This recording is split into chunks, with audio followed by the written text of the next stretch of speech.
আসসালামু আলাইকুম সবাইকে। গুণগত রসায়নের প্রথম ভিডিওতে আপনাদের সবাইকে স্বাগতম। তো চলুন দেরি না করেই শুরু করা যাক। তো কেমিস্ট্রির সবগুলো চ্যাপ্টারই অনেক বড় বড়। তো এই বড় বড় চ্যাপ্টারগুলো অনেক টপিক থাকে, কিন্তু এই টপিকগুলোকে যদি ছোট ছোট টপিক করে মেইন মেইন পার্টে ভাগ করে নেওয়া যায়, তাহলে হচ্ছে এটা মোটামুটি সহজ হয়ে যায়। তখন আর কি কম জিনিস থাকে চিন্তা করার মতো। তাই মেইনলি এই চ্যাপ্টারে আমরা যে জিনিসগুলো ডিল করব সেই টপিকগুলোকে 5টা ভাগে ভাগ করা যায়। ঠিক আছে, 5 মেইন টপিক আমরা ভাগ করতে পারি। এই টপিকের ভিতরে হচ্ছে আরও অনেক টপিক আছে। তো 5টা টপিকের মেইন টপিকগুলো কি কি? প্রথম টপিককে বলা যায় যে পরমাণু মডেল। বিভিন্ন বিজ্ঞানী পরমাণু মডেল প্রদান করছেন, তো তাদের মধ্যে কিছু বিজ্ঞানী পরমাণু মডেল আমরা এখানে আলোচনা করব। আর এই পরমাণুর মধ্যে যে কণিকাগুলো আছে সেই কণিকাগুলো সম্পর্কে আলোচনা করব।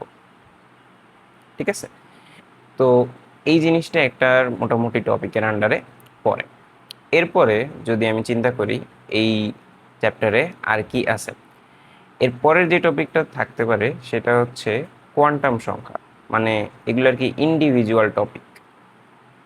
কোয়ান্টাম সংখ্যা এই টপিক সম্পর্কে আর কি এই চ্যাপ্টারেই আলোচনা আসবে, অন্য কোনো চ্যাপ্টারে এটা সম্পর্কে আলোচনা আসবে না। যে কোয়ান্টাম সংখ্যা জিনিসটা কি, কিভাবে কাজ করে, কয় রকমের আছে এসব। তো এরপরে আরো বিস্তারিত একটা টপিক আছে, সেটা হচ্ছে তড়িৎচুম্বকীয় বর্ণালী।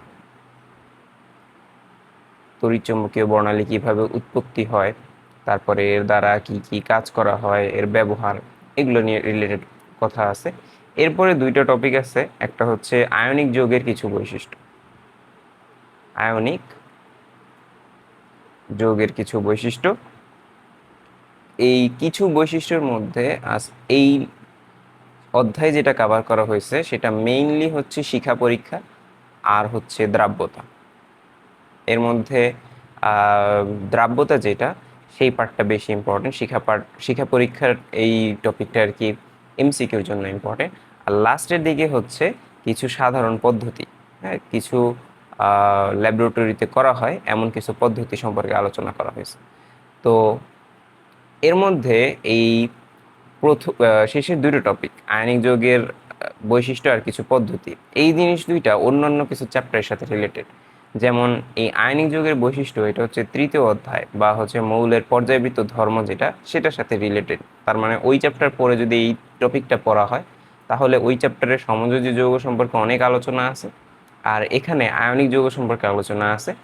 তো একটা মোটামুটি ধারণা পাওয়া যাবে সম্পূর্ণ মানে জিনিসগুলো সম্পর্কে। আর কিছু পদ্ধতি যেটা আছে, এটা হচ্ছে প্রথম অধ্যায়, মানে ল্যাবরেটরির নিরাপত্তা যে অধ্যায়টা, সেই অধ্যায়ের সাথে কিছুটা মিলে। তাহলে হচ্ছে প্রথম অধ্যায় যাদের পড়া আছে তাদের আর কি এই পদ্ধতিগুলা একটু সহজে রিলেট করতে হবে। তো গুণগত রসায়নে অ্যাকচুয়ালি পদার্থের গুণ নিয়ে কাজ করা হয়। তো এই গুণটা আস্তে আস্তে ব্যাখ্যা করা হয়েছে, যে একদম ছোট থেকে শুরু করে এরপরে ওর ধর্ম কি কি, এই জিনিসগুলো কিছুটা এই অধ্যায়ে ব্যাখ্যা করার চেষ্টা করা হয়েছে। তো এর মধ্যে আমরা তো জানি যে কেমিস্ট্রির যে টপিকগুলো আছে, এই কেমিস্ট্রি টপিকগুলোর মধ্যে যেরকম থিওরি ইম্পর্টেন্ট, সেরকম আমার ম্যাথও ইম্পর্টেন্ট।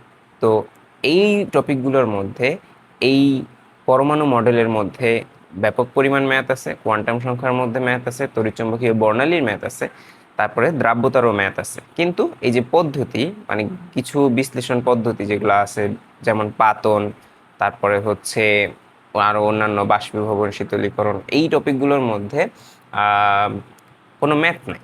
তো এই টপিকটার মধ্যে শুধুই হচ্ছে আমার থিওরি। তো বুঝেই যাচ্ছে যে এই যেই টপিকগুলো ম্যাথ আছে, ওই টপিকগুলো সাধারণত পরীক্ষার জন্য বেশি ইম্পর্টেন্ট।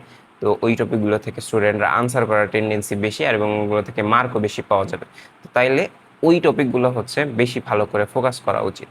আর এই প্লেলিস্ট একটা তৈরি করব যে গুণগত রসায়নের, এখানে তো ক্লাসের ভিডিওগুলো থাকবেই পরপর এই টপিকগুলোর। কিন্তু যারা হচ্ছে তৃতীয় অধ্যায় মানে মৌলের পর্যায়বৃত্ত ধর্ম, আর হচ্ছে প্রথম অধ্যায় ল্যাবরেটরি নিরাপত্তা, তো এই দুইটা চ্যাপ্টার যারা পড়ে আসছো তাদের জন্য হচ্ছে ভালো হবে।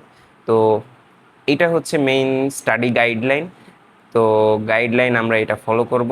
যে কোনো কিছুরই আসলে দিক নির্দেশনা থাকা প্রয়োজন। দিক নির্দেশনা ছাড়া কোনো জিনিস শুরু করলে তখন সেই জিনিসটা পরবর্তীতে যে বিক্ষিপ্ত হয়ে যায়। তো তাই এই জিনিসটা অনেক ইম্পর্টেন্ট যে আমরা অ্যাকচুয়ালি কী করতে যাচ্ছি এই প্ল্যানটা সেট করা। আমাদের ব্রেইনে যদি এরকম আমরা কম্পার্টমেন্ট ওয়াইজ আমরা টপিকগুলো আলাদা করে একদম সব কিছু বুঝি, এরপর আমরা টপিকগুলো কোঅর্ডিনেশন করতে পারবো, তখন যে আমাদের কাছে আরও জিনিসগুলো সহজ হবে। তাই বড় বড় চ্যাপ্টার, কেমিস্ট্রি যে বড় বড় চ্যাপ্টার, এগুলো এমনিতেই দেখতে কঠিন মনে হয়। এইগুলোকে ছোট ছোট পার্টে ভাগ করে নাও, প্রত্যেকটা পার্ট ভালোভাবে বোঝা, আর ওই পার্টটা পরবর্তীতে যে পড়াশোনা করব ওই পার্টের সাথে কোনো মিল আছে কিনা এই জিনিসটা চিন্তা করার প্রয়োজন। তাহলে হচ্ছে আমরা ভালোভাবে এই টপিকগুলো সম্পর্কে বুঝতে পারবো। ঠিক আছে, তাহলে প্রথম ভিডিওটা এইটুকুই থাকলো। এর পরের ভিডিওতে আমরা হচ্ছে মডেল নিয়ে আলোচনা শুরু করব। আজকে এই পর্যন্ত থাকো, সবাই ভালো থাকো। আসসালামু আলাইকুম।